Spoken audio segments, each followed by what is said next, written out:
ये दुष्प्रचार करते हैं कि एमएसपी गारंटी कानून बन गया तो 17 लाख करोड़ रुपए का खर्चा आ जाएगा और इतना पैसा तो हमारे बजट में नहीं है, बजट डूब जाएगा। पता नहीं क्या क्या दुष्प्रचार करे जाते हैं। कई फसलों की हमने स्टडी करी है, हमारी पूरी टीम ने स्टडी करी है, दिन रात मेहनत करके स्टडी करी है। हम एक सिर्फ बीज का गेहूं का आपको पूरा कंप्लीट एग्जाम्पल दे देते हैं, दो छोटे छोटे एग्जाम्पल देंगे। 2022-23 सीजन की बात करें तो गेहूं की जो टोटल पैदावार है वो थी 1105.4 लाख मीट्रिक टन, 2125 रुपया प्रति क्विंटल उस समय रेट था।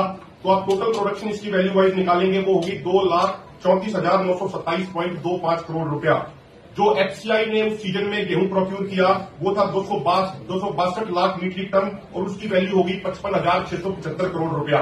फिर एक 2005 की स्टडी है, 2005 की स्टडी में कहा गया था, ये एग्रीकल्चर मिनिस्ट्री की ही स्टडी है, कि जो टोटल प्रोडक्शन होता है उसका 36.68% एक किसान अपने घर में इस्तेमाल करता है या फिर पोस्ट हार्वेस्टिंग लॉस हो जाता है। घर के इस्तेमाल करने में जो उसका खुद का अपने भोजन के लिए यूज करता है, अपने पशुओं के लिए यूज करता है, जो हमारे मजदूर काम करते हैं मजदूर भाई उनके लिए जो यूज होता है वो टोटल 36.68% है। अगर आप उसका निकालोगे वो हो गया 405.51 लाख मीट्रिक टन, उसकी वैल्यू होगी 86,170.87 करोड़ रुपया। आगे आ जाता है जो एफसीआई के अलावा और जो एजेंसियां, कोई स्टेट की एजेंसी हो या कोई सेंट्रल की एजेंसी जो अनाज खरीदती है, वो है टोटल प्रोडक्शन का 9.42%। उसकी आप वॉल्यूम निकालेंगे वो होगी 104.14 लाख मीट्रिक टन और इसकी वैल्यू होगी 22,390.01 करोड़ रुपया। जो बाकी बचता है इसके अलावा वो बचता है 334.97 लाख मीट्रिक टन, उसकी वैल्यू निकालेंगे वो वैल्यू होगी 72,018.55 करोड़ रुपया।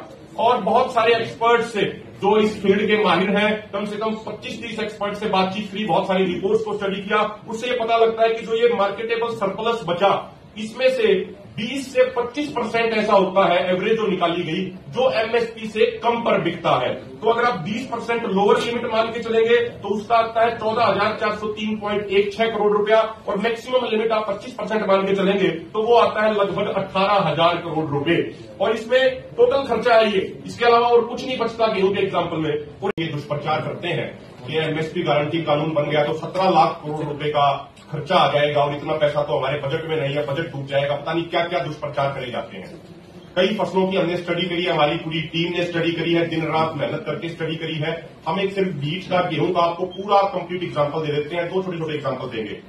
2022-23 सीजन की बात करें तो गेहूं की जो टोटल पैदावार है वो थी 1105.4 लाख मीट्रिक टन, 2125 रुपया प्रति क्विंटल उस समय रेट था। तो आप टोटल प्रोडक्शन इसकी वैल्यू वाइज निकालेंगे वो होगी 2,34,927.25 करोड़ रुपया। जो एफसीआई ने उस सीजन में गेहूं प्रोक्यूर किया वो था 262 लाख मीट्रिक टन और उसकी वैल्यू होगी 55,675 करोड़ रुपया। फिर एक 2005 की स्टडी है, 2005 की स्टडी में कहा गया था, ये एग्रीकल्चर मिनिस्ट्री की ही स्टडी है, कि जो टोटल प्रोडक्शन होता है उसका 36.68% एक किसान अपने घर में इस्तेमाल करता है या फिर पोस्ट हार्वेस्टिंग लॉस हो जाता है। घर के इस्तेमाल करने में जो उसका खुद का अपने भोजन के लिए यूज करता है, अपने पशुओं के लिए यूज करता है, जो हमारे मजदूर काम करते हैं मजदूर भाई उनके लिए जो यूज होता है वो टोटल 36.68% है। अगर आप उसका निकालोगे वो हो गया 405.51 लाख मीट्रिक टन, उसकी वैल्यू होगी 86,170.87 करोड़ रुपया। आगे आ जाता है जो एफसीआई के अलावा और जो एजेंसियां, कोई स्टेट की एजेंसी हो या कोई सेंट्रल की एजेंसी जो अनाज खरीदती है, वो है टोटल प्रोडक्शन का 9.42%। उसकी आप वॉल्यूम निकालेंगे वो होगी 104.14 लाख मीट्रिक टन और इसकी वैल्यू होगी 22,390.01 करोड़ रुपया। जो बाकी बचता है इसके अलावा वो बचता है 334.97 लाख मीट्रिक टन, उसकी वैल्यू निकालेंगे वो वैल्यू होगी 72,018.55 करोड़ रुपया। और बहुत सारे एक्सपर्ट से जो इस फील्ड के माहिर हैं, कम से कम 25-30 एक्सपर्ट से बातचीत करी, बहुत सारी रिपोर्ट्स को स्टडी किया, उससे ये पता लगता है कि जो ये मार्केटेबल सरप्लस बचा इसमें से 20 से 25% ऐसा होता है एवरेज जो निकाली गई जो एमएसपी से कम पर बिकता है। तो अगर आप 20% लोअर लिमिट मान के चलेंगे तो उसका आता है 14,403.16 करोड़ रुपया और मैक्सिमम लिमिट आप 25% मान के चलेंगे तो वो आता है लगभग 18,000 करोड़ रुपए। और इसमें टोटल खर्चा है ये, इसके अलावा और कुछ नहीं बचता गेहूं के एग्जाम्पल में। और एक और